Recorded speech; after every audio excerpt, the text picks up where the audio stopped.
My lord, the shadows of our enemies are closing in, and the hour is dire. We stand on the brink of defeat, for they covet your land, your gold, and your crown. In this dark time, only your leadership can turn the tide. Rise, gather your allies, and rally the forces. Lead us to victory, crush our foes, and restore order to this age of chaos. The fate of our realm rests in your hands. Greetings, everyone. Today I want to discuss something very important in War and Order: defense. I'm primarily an attacking player, and I rarely focus on defense, except for maybe reinforcing allies. But why is that? Simply put, I don't think defense is particularly advantageous in this game. Attacking is generally much more effective. But let's talk about what could be improved when it comes to defense, and whether you should even bother defending in the first place. Let's say a strong attacker is coming for you, maybe during Void or Frenzy. First off, in Frenzy, you're typically not supposed to defend. Even with the new rule that gives you 50% more score if you're an attacker, it's still not worth it. Most of the powerful artifacts are designed to work only when you're on the offensive. For example, there's absolutely no point in using the Gradient or Heavenly Spirit. When defending, they simply don't work. Most of the really strong artifacts only activate during an attack.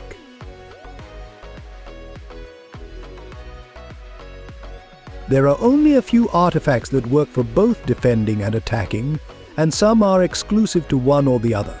For example, golden armor is geared toward defense. But in this game, defense isn't as favored as attack. If you're a solo player, you'll understand this very well. But let's say you've decided to defend.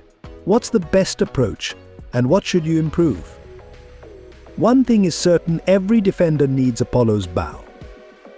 Why? Because it has a skill called Brute Force, which allows every troop you have to execute a power strike, dealing 50% more damage. This effect scales infinitely no matter how many troops you have. They can all crit at the same time.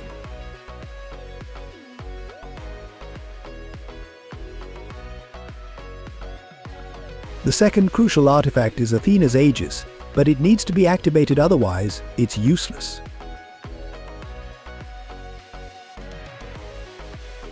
As for more artifacts, there's really only one other option left: golden armor. The reason is simple: the artifact's skill reduces the damage taken by your troops when your castle is under attack by a specific percentage. However, there's a catch. This skill is exclusive to cavalry. So, unless you primarily use cavalry, this artifact is essentially pointless, leaving us with very few viable options for defense. On the other hand, if you're an attacker, the situation is completely different. You have far more options at your disposal, making attacking much more favorable in this game. So, what else can you do to become a better defender? We've already covered one of the major issues, so let's move on to the second. Your defensive stats come primarily from two key sources actually. They're very significant. The first is artifacts, which, as an early player or even a more advanced one, you'll have access to. Then comes your equipment, and finally your totem. Here's where the problem lies. If you decide to focus on defense, you need to set your totem to the defense totem. If you don't, it won't be active when you're defending, which is a big issue. However, this comes with a drawback: you can only switch totems once a day due to the cooldown. This means if you set it to defense, you won't be able to use it effectively as an attacker. For example, if I decide to set my totem to defense, it will be locked in that mode for one day. After that, it will go on cooldown. So if you don't plan to attack that day, you can switch to the defense totem, but keep in mind that it will only work for defending your castle. Now, here's another major problem: your gear and equipment. When defending, you usually don't want damage boosts, you want those when attacking. At higher levels, the costs for upgrading equipment become outrageous. For example, level 28 gear requires around 900 obsidian steel per piece, and the next levels will likely demand over 1,000. So it's really expensive. If you want to build two sets of equipment, one for attacking and one for defending, you'll need to invest heavily to be effective. For instance, I tried to build a second set of equipment with a damage boost specifically for defending. This gear will only help when I'm defending. However, some pieces of equipment work regardless of whether you're attacking or defending. For example, gear that reduces damage taken from specific troop types, like reducing damage from angels, archers, or increasing damage to infantry, works in both scenarios since they target specific troop types, not specific situations.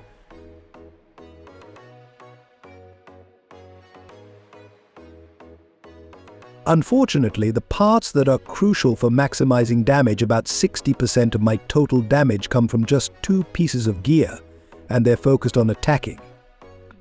So, if I want to be as efficient in defense, I need gear that provides damage reduction when defending, which isn't something most players want to invest in. Easy stats are straightforward and come from achievements. By now, most players should have accumulated a lot of these. For example, there's the Iron Line achievement that gives a 6% damage boost when defending. Another is the Master achievement, which reduces the damage you take while defending. Monster Slayer, which deals 6% damage boost when defending. You can just pay attention to the description and then pick up the achievement that would give you anything related to defense, like when you defend you get less damage. Now, finally, there's one last tip I want to share with you. When attacking, we usually prioritize march capacity to send as many troops as possible. However, when you're defending, you don't need to focus on march capacity. Instead, you can switch this skill to something more useful, like anti-infantry or any other skill that reduces damage from specific targets. Since you're defending your base, you already have the maximum capacity available, so there's no need to increase it further. So these are some of the key strategies you should be focusing on. When it comes to beast talents, make sure you've selected the talent that reduces damage while defending. This is crucial because it works just like a damage increase when attacking. In War and Order, while attacking is often seen as the more effective strategy, a strong defense can still be crucial in certain situations. By carefully selecting the right artifacts, optimizing your gear, and making strategic use of totems and beast talents, you can significantly improve your defensive capabilities. Don't forget to leverage easy stats from achievements and adjust your skills accordingly when defending your base. That's it for today, everyone. Thanks for watching, and have a wonderful day.